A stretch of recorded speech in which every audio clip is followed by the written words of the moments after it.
everyone. Welcome to the good, the bad, and the ridiculous. And I am joined by a man who is definitely all three of those things. Geoff Lemon, thanks for joining me. Very happy to be here. Aren't we all? Aren't we all? Especially because we won't be here for the next 2 days. Now, you sent in your nominations on what was a truly ridiculous day. And there are a lot of these. You can decide which ones you like. But first of all, we have Jim McLang, who suggests, surely it's just ridiculous, all out for 36. That is ridiculous. I think you spend this time when you're a cricket writer and you always know various things about the history, and you look at these old numbers and you see these teams from 1926 or whatever being bowled out for 30, and you think, well, that's understandable. Everyone had smallpox then and there were no antibiotics and they were limping around on sort of fake legs they'd made out of bits of tin, and it was a different world back then. How do young, healthy, strong people in the year 2020, as bad as it's been, be that bad at cricket? That is the fascinating point. Great bowling, but also just being terrible, even though you have no excuse to be that bad. Well, so you mentioned smallpox. I think this is basically cricket in the time of COVID. It has to be cricket in the time of COVID. There's no other explanation for that. You can't. I mean, you can have good batting, bad batting, good bowling, a pitch that does a bit, whatever. None of that really says 36. 36 should be Yuvi hitting Stuart Broad. That should be the number for India. That should be what 36 represents. No more. Broken Cricket Dreams Appropriate. says, bad. Hazelwood missed hat-trick. Australia should have restricted India below 26. Yeah, to be fair, that was very, very poor effort by Josh Hazelwood to miss that. Now, I will point out that Adam Collins was here, a guest last night, at the ground. He's never seen a hat-trick. And if you were to believe that jinxes were a real thing, you might think that that affected it. But you all know that there's no such thing as a jinx unless you're India's next captain. Yeah, that is true. The jinx is garbage, and it's the least funny cricket joke of all. There are a lot of funny cricket jokes, but like, "Ooh, I just jinxed him," is not one of them. Put it away. It sucks. It's your worst shot. Play your other shots. I think, you don't want to be overly critical, but also Josh Hazelwood isn't an intransigent refusenik who has never taken a hat-trick. He's refused to take a hat-trick so far. Just won't do it. You're like, Josh, could you just take 3 wickets and 3 balls? That'd be nice. And he's like, no, I'm not going to do that. I'll take 2 and 2. I'll take 2 and 3. Maybe I'll take 3 and 5. But I'll never do 3 and 3. He just won't do it, and that's not good enough. No, poor effort. Josh Hazelwood, we expect better from you. Bad. Ooh. Joshua Harkness says, not giving Cummins or Hazelwood the man of the match. No, not enough credit ever given to the bowlers. Is that bad? That is bad. I agree with that, because batting people always get man of the match. Bowlers only get it if they make runs. Tim Paine did make the most vital innings in the match. He made that 70 not out and helped Australia stay in touch. And he took 7 catches and took the 5 catches in the second innings. But he can't take the catches if bowlers don't create the opportunity to take the catches. Surely, when Pat Cummins is 3 for 40 odd in the first innings and was pivotal there and was aggressive throughout, and then picks up Forfer and the retired Hurt in the second innings, surely he's the player of the match. Yeah, I'm totally with you there. I'm putting that in the bad category. That's bad. Now, Pup. I'm not sure if this is actually, maybe it's Michael Clark, because I believe he's a big fan of this show. Yeah. So Pup nominates, actually, 3 really good ones, so I'll go through. Good, India managed to score more than 26. Good, yeah, that is good. For a while it looked like they might not, and they didn't. Good on you for his real stickability. Woohoo! Bad, Umesh Yadav didn't get to bat and score a quick 50. It's clearly robbed there by Shami being very inconsiderate and getting hit by the ball. Yeah, I mean, if you're going to get injured, you've got to do it at a convenient time for everyone else. That's what we've learned through cricket history. Always get conveniently timed injuries. Absolutely. Ridiculous. Bumrah played more balls than Pujara and Kohli combined. That is possibly the least predictable or the most predictable thing about this match. I'm saying, remember what I said before in Sydney, Bumrah is going to be the new Shastri, moving up. He was promoted far more quickly up the batting order than I ever thought he would, coming in at first drop. That really sums up just what a crappy day it was for India's established batters, doesn't it? Well, the song Moving On Up was written about Jasprit Bumrah. They was very, very good predictive powers from the M people in the 1980s. They saw this coming before he was even born. But he did make that 55 in Sydney in the tour game. He did deserve a chance, and it was very illustrative that when he was out, the collapse began. When India's best player with the bat was dismissed, Jasprit Bumrah, the rest panicked because they knew he wasn't there and they didn't know what to do. Maybe without Kohli, this could be his big opportunity to step up, do you think? Yeah, get him up to number 4. Why not? Shubman Gill can come in at 10, Bumrah to 4, and I think that's a much better balanced team.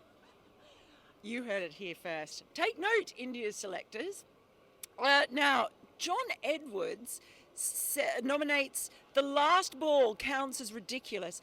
I'm no expert, but I'm sure losing 4 wickets for no runs is bad. It may be bad. It happened to Pakistan in the UAE. Nathan Lyon took 4 for none in an over. Didn't take a hat-trick. Very selfish as well. John Edward is the name of that psychic, isn't it, who talks to dead people on TV. So John Edward should have let us know yesterday that India were about to be bowled out for 36 today, and then we would have been able to do this show in advance. That's a bit selfish too.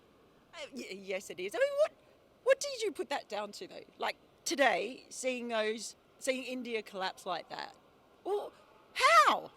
Really, really, really good bowling, and the fact that when a couple of wickets start to fall, it can make other players in the team panic. They got tensed up. They were pushing at the ball with hard hands, but this was not a case where those players were getting themselves out. You could only maybe say 2 shots. Maybe Kohli and Saha were the only 2 who played shots that could have been better, but the rest of them, they were playing defensive shots to balls that jagged off the seam, hit a good length, got a lot of lift and carry. There was so much pace and juice in the wicket to send it flying through, and that's what they got. They got a relentless pair of fast bowlers who had ideal conditions. GD offers a quote from Ravi Shastri. There is a bit of Sachin, Sehwag and Lara in Prithvi Shaw. I'm not sure if that's good, bad or ridiculous. Yeah. A bit of Sachin, Sehwag and Lara together like a smoothie. Like they're just ingredients. You put them all together. Well, look, what I will say is that as a student of cricket history, you may be interested to know that Sachin Tendulkar, Virender Sehwag and Brian Lara all made ducks at times in their career. And so maybe that's the part that's in Prithvi Shaw. I believe they also all dropped catches at some point as well in their career. And I'm putting it out there that Prithvi Shaw might be one of the worst fielders in Test cricket. Is that fair? At the moment. At the moment that we saw over the last 3 days, sure. I mean, the catch at square leg didn't look good, but he did have the sunlight in his eyes. You know, other players might have dropped that. It just looked particularly bad. A little parry it over the bar. But he's also quite slow.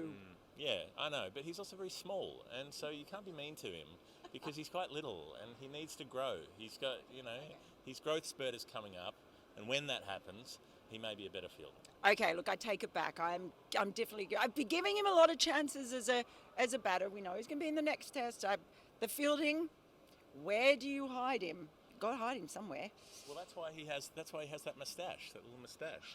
So you can hide him wherever you want. He's in disguise wherever he goes. I think basically Prithvi Shaw needs to come out and field in the next Test wearing not only a moustache but those little fake glasses as well. Just make sure that nobody can find him. Daniel Rodriguez says Joe Burns outscoring India's second innings total. I really didn't see that happening at all. That is an excellent point. So you just made me spit on myself. That's how amusing that was. Sometimes I do it recreationally, but that was accidental. Joe Burns outscored India. Nobody picked that. I mean, Joe Burns couldn't outscore Joe Burns up until about a week ago. So the fact that he managed to bat himself into some, I wouldn't say form, but maybe a little bit of confidence, Could be huge for Australia. It means that he can't really get dropped, and if they have to get Warner back into the side, they can't do it at the expense of Burns. And also, like at the point where he got hit on the elbow, and he's looked really like someone a batter very much out of confidence at times when he's tried to evade some of those balls. India very kindly then kept bowling short to him, but bowled short balls that he was able to hook with relative ease. And he went within one innings from looking like a man in both mental and physical anguish to a match winner. Well, a match winner here. A match winner here, hitting the winning runs. Yeah, there are match winners and there are match winners. When you're chasing 90 and you're the match winner, I mean, congratulations. That's like you get a prize for eating your sandwich. You know, there are different steepnesses of challenge, but he's got some runs and he will feel a little bit more like maybe he remembers how to play cricket. He will. Now, and where is it? Oh, yeah, okay. Dusty nominates Burns hitting the winning runs with another juggled catch for 6 is definitely ridiculous. That last ball of the match almost seemed like a metaphor for the entire day. I think that last ball of the match was the universe giving a little bit of kindness to Joe Burns, and maybe Hanuma Vihari saying, look, you know what, we're going to lose this game anyway, it doesn't matter, why not let the nice man have a 50? You know, why be rude, why be churlish about it? If you're trying to take wickets with 4 runs to go, you're really just being petty, like, oh, we don't want you to have fun, we don't want you to feel nice about yourself. Why not? Why can't we have a little more kindness in the world? So Hanuma Vihari, I salute you. Yeah, I'm down with that one too. Careful now. And Kunal Talani just says the entire day was all at once good, bad, and ridiculous. Do you think that day 3 can be a nominee for all 3 categories? Can day 3 be a nominee for day 3? This is very meta. And you know what? I mean, we have to make a decision, don't we, at some point? We do, and you have the honour, so you can decide, first of all, what wins the most goodest? The most goodest. The most gooderest, the most goodingest. I think we have to go with Krunal's suggestion. The good, the bad, and the ridiculous thing was day 3 at the Adelaide Oval in the Adelaide Test match. All of it. India being bowled out for 36, the quality of the bowling, the 1920s era score, the fact that Bumrah scored a couple of runs and then Kohli hit a boundary, and in between times 4 people got out and 5 of them faced the ball. All of that put together. We didn't even mention Riddiman Saha's run out with the little back flick as he dived down the leg side and got rid of Matthew Wade. There was goodness, badness and ridiculousness across the entire day. We saw one of the most supreme fast bowling performances that we will ever see in Test cricket. We saw that today and it will be replayed over and over. It was good, it was bad, and it was ridiculous. It was day 3. It was, and of course we will not quite replay it over and over, but we'll see you down in Melbourne. Thank you so much. I know it's a great honour for you to be here.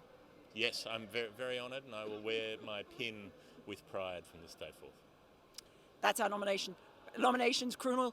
You are the winner, and we'll see you in Melbourne for the good, bad and ridiculous second Test edition.